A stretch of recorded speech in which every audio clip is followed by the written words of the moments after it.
Alright, Schlockmeister fans, going back to the 70s here, made-for-television thing called Don't Be Afraid of the Dark. Kim Darby. Let's check it out. So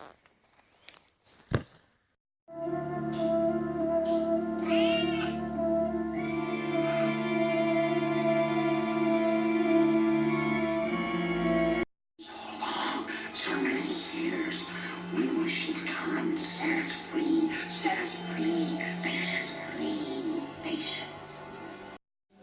So we have a new couple moving in. Completely redone. And I'm going to need some bookcases. Alex, I wish I could find the key to that door. Must be around somewhere.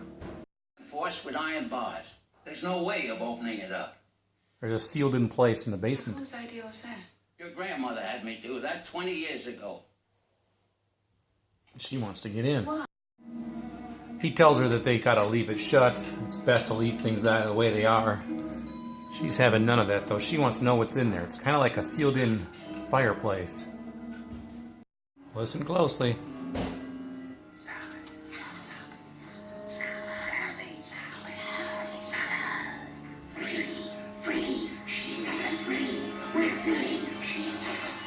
Her husband's leaving for a few days. All the business.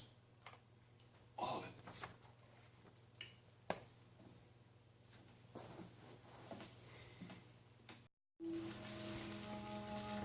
So what's making all those noises in the basement?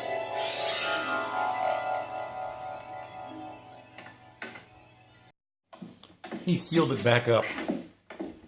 What brings you back to our favorite room? I finished the living room bookcases and figured I'd bring my paint cans and brushes down here out of the way. But as soon as they leave the room,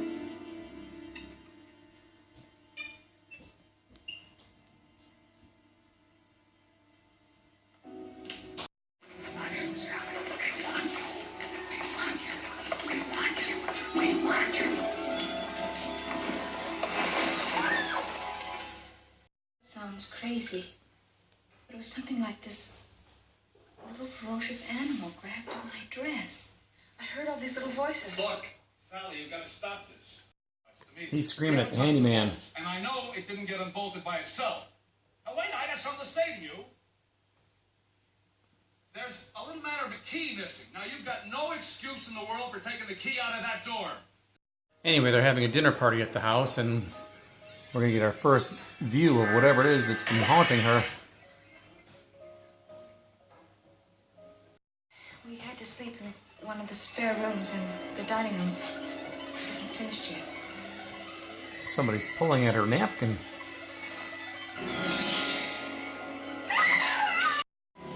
Of course, nobody's seeing these things but her. Well, we can see them too. They're pretty small. Don't hurt her. Not yet. I want to. Apparently they don't like the light. But the darkness they're okay with.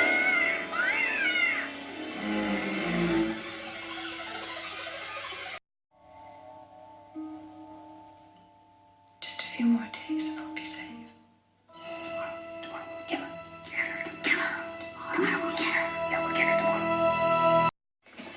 He knows something about these critters. You told him. Why did you tell? Hey, I didn't. You told him. I didn't tell.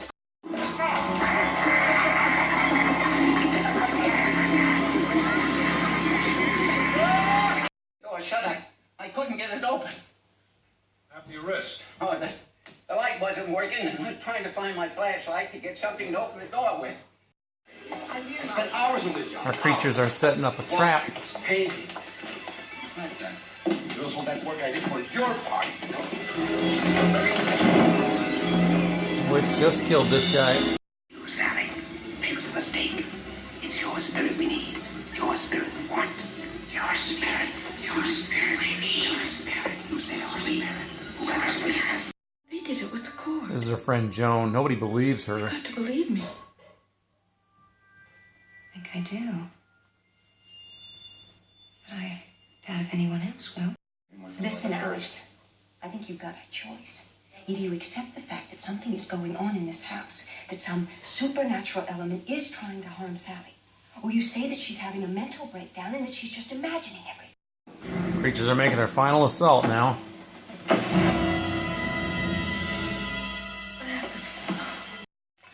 Remember, she's on the phone. Hello.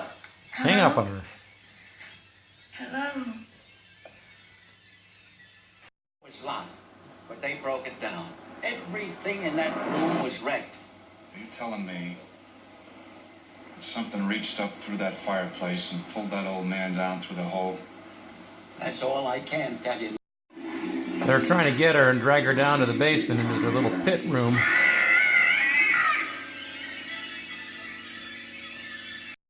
And they do get her. Please. Don't.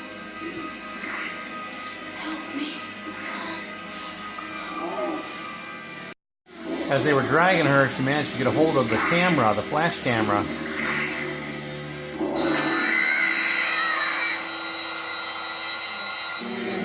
Helps a little bit. They still get her pretty close to the fireplace, though. And now they're pissed. Alex, help. Alex gets home, but he's a little too late. I'm not sure what he's seeing, but Sally's now one of them. Of course they will come. We know they will.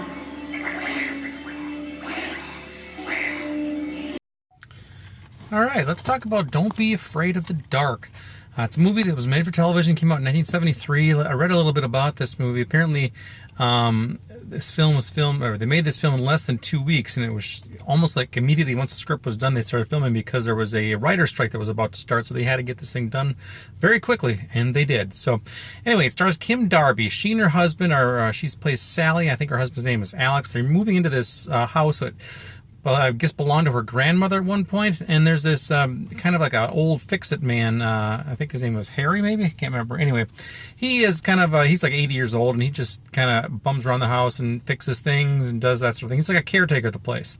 And there's like this fireplace type thing in the basement, some sort of like pit that's been like sealed up. And she was wondering why, and she wants to open it up, and he says, no, it's best to leave that closed. Nonetheless, her curiosity gets the best friend, she opens it up. And then as she walks away from it, we start hearing these little whispering things, like we hear these things saying, she freed us, we're free. And then what this is, there's these little tiny creatures. There's 3 of them, apparently, little imps of some sort. They're probably like 2 feet tall. They're really short. And they come out and they start talking about, we're going to kill her. We got to take her soul. She's going to become one of us. That sort of thing. And they kind of stalk her at night. They do things. There's somebody with her in the house at one point. They make him trip and fall down the stairs and kill him. She actually sees these creatures a couple times. Nobody believes her. Nonetheless, she stays in the house, which is kind of odd. Eventually, she convinces her husband that they got to move out of this place, and then the creatures decide to turn it up a notch, and they decide, we're going to kill her tonight, or tomorrow night. So, ultimately, they attack her this one night, and they are dragging her to the basement. These things don't like light, though. They keep turning away whenever there's light. She has this. As she's being dragged away, she's actually holding a camera, an old camera, and she keeps hitting the flash, and it makes them like cringe a bit. But eventually, I guess she runs out of flashes. She only had 2, maybe, and they kind of like stalk towards her, and then we're led to believe that she was dragged into this little pit thing. Her husband races home because he's been speaking with Harry, the caretaker guy, and they kind of figure out what's going on. So they come there, but they're a few minutes too late. They search, and she's already gone. And the next thing you know, we hear her whispering as well, saying, we're going to be free. We're going to get one of them. We're going to get the other people to come, blah, blah, blah. So she's become one of them. That's how the movie ends, which is kind of a very creepy ending and not a very, a light warming end to this movie. This movie is pretty good, actually. I'd seen this once before, although I didn't honestly remember anything about it, which is kind of surprising to me because it is a good movie. It's one of these movies that if you saw it back in the day, you remembered it, and you remembered it well. It's very creepy. It was I think it was on shows on ABC, like their mystery movies or something like that. It's only 74 minutes long, but it's pretty good. So anyway, this thing was remade in 2010, I believe. I haven't seen that one, but this one is available from the Warner Archive Collection DVD. You can get this for about $12-13 or so. I'll leave a link down below to Amazon if you want to buy it. But that's it. It's called Don't Be Afraid of the Dark, and it's a good movie. I'd like to know what you think about it. Leave some comments down below. Let me know. Don't Be Afraid of the Dark. Kim Darby. Watch it. Bye.